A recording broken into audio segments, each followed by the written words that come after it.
Students, today let us discuss module 4 and that the first concept, which is correlation. So what is correlation is? It has a combination of two words, co-relation. So relation, together. So we say if two variables x and y with changes in one leads to the changes in another. So we say that they are correlated. So if a change in one variable leads to the change in the other variable, then the variables are said to be correlated. So it is nothing but the co-variation. Variation happens in variables together.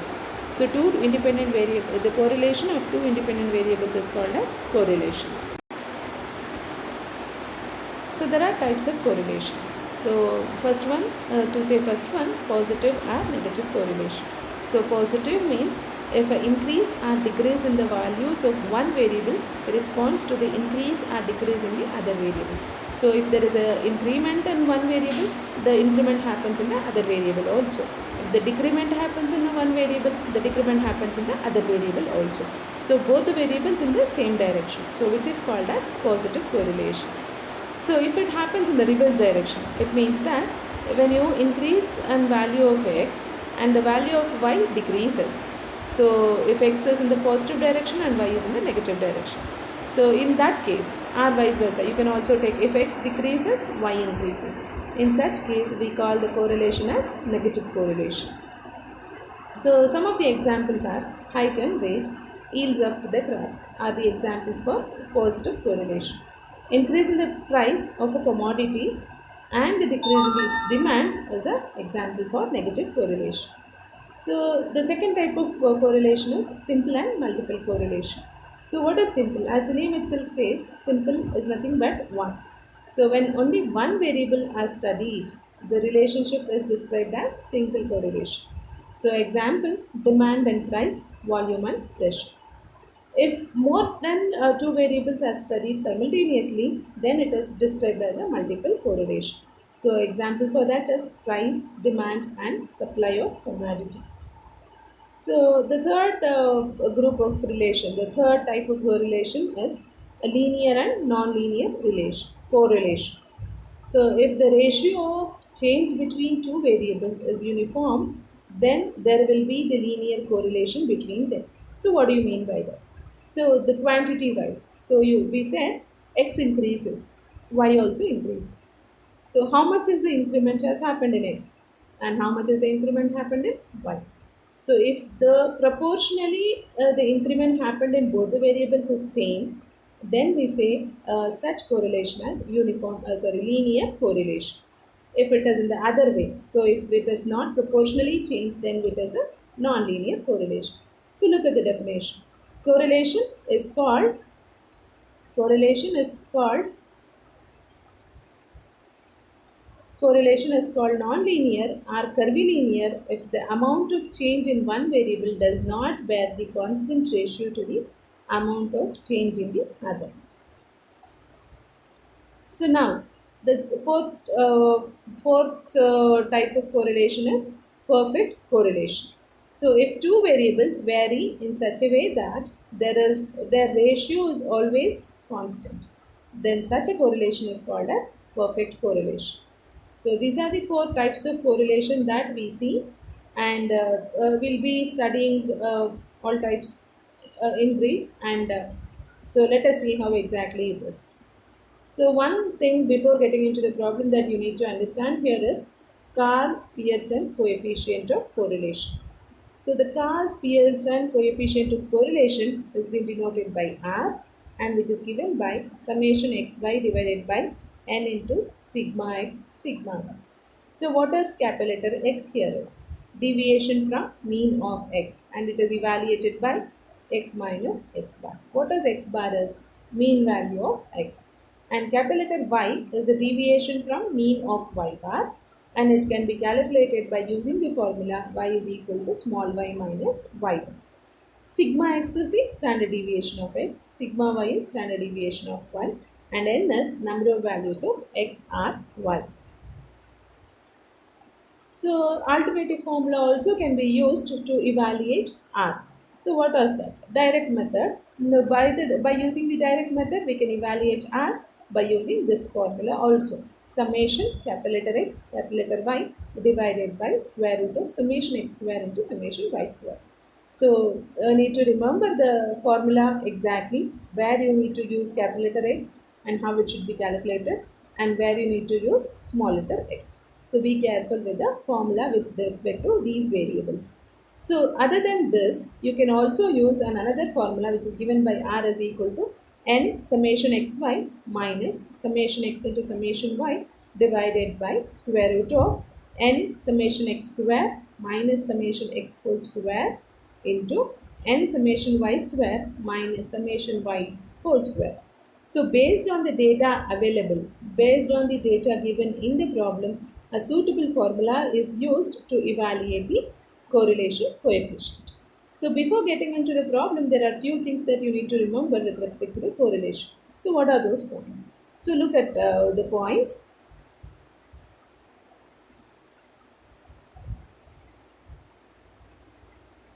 So look at the points. So if correlation coefficient R is numerically doesn't exceed the unit. So R value is always between -1 and +1. If it goes behind, it means that something wrong. So you need to check your problem again and correct them in there itself. The value of R lies between -1 and +1. If R is +1, the correlation is perfect or positive. If R is -1, then the correlation is perfect and it is negative. If R is 0, then there is no correlation between the two variables. So in this way, you can conclude the type of correlation being given. So example 1, calculate the correlation coefficient for the following data. So here, what is the data given? X is equal to, X values are 92, 89, 87, 86, 83, 77, 70, 63, 53, 50, and the values of y are 86, 83, 91, 77, 68, 85, 54, 82, 37, and 57. So it has asked us to find the correlation coefficient. So let us use, since small letter x values have been given, small letter y values have been given. So we can use r is equal to this formula, which is summation xy, capital letter x, capital letter y, by summation square root of summation x square and summation y square. So given data are the values for small x and small y, and the formula is in capital letter X and capital letter Y. So first the data should be converted to capital letter X and capital letter Y, and then only you have to proceed further to evaluate R. So what is our capital letter X is? Capital letter X is X minus X bar, and capital letter Y is Y minus Y bar. So X bar can be evaluated. It is sum of all the values of X divided by number of values of X, that is summation X by N. Similarly, y bar is mean value of y. It is sum of all the values of y given divided by number of values given. So it is summation y by n. So from the data which has been given, summation x is going to be 750, summation y is going to be 720, and number of values is 10. So this is what has been given from the table. So now let us form a table which fulfills all our requirements to evaluate R. So to evaluate R according to the formula, I need capital letter X, I need capital letter Y, summation X square, summation Y square, and XY. So let us form a table in such a way it fulfills all the requirement. So make a table which has all the values of X given and all the values Y, all the values of Y which are given. So x bar and y bar you need to calculate. As I said, x bar is sum of all the values of x divided by number of values. Sum of values of x is 750, which we have already evaluated, and divided by 10. So x bar is going to be 75. Similarly, sum of all the values of y is 720, and divided by 10 values of y are there, so which gives you 72. So capital letter X is X minus X bar, and capital letter Y is Y minus Y. Replace the value for X bar and replace the value of Y bar. Now evaluate your capital letter X with respect to each and every value of small x. So when X is 92 and X bar is 75, the difference is 17. 89 minus 75 is 14. 87 minus 75 is 12. 86 minus 75 is 11. Similarly, when you evaluate, these are the values of x, capital letter X that we get. Similarly, 86 minus 72 is 14.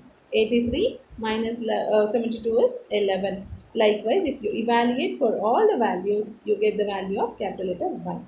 And we need x square, we need y square, and we need x into y. So multiply x and multiply y. So you get xy. Enter the data here. Square all these values of y and enter the data in this table. And square all these values of y and enter the data in this table. So this completes our table, that is the requirement for evaluation of R.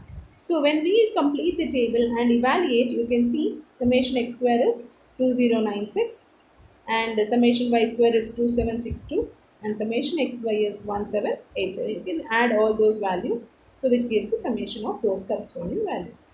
Now you can substitute these values in the formula, that is R is equal to summation xy divided by square root of summation x square into summation y square, and then we simplify, we get the value of R, which is equal to 0.7415.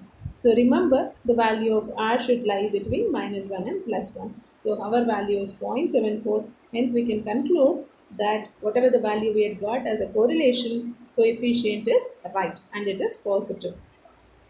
So look at the second example.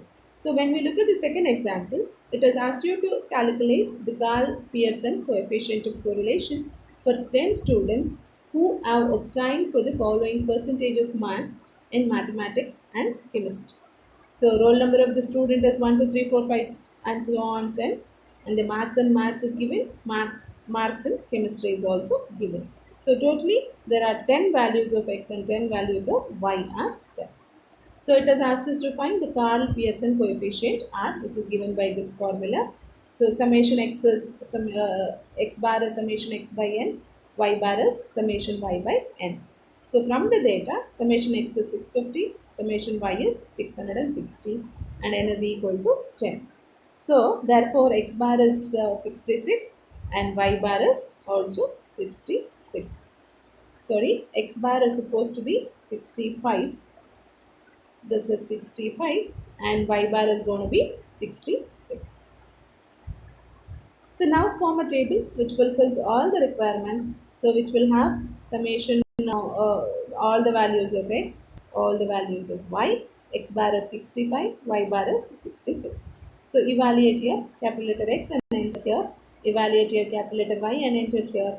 Square all the values of x and enter here. Square all the values of y and enter here. Multiply your x and y and enter the data here.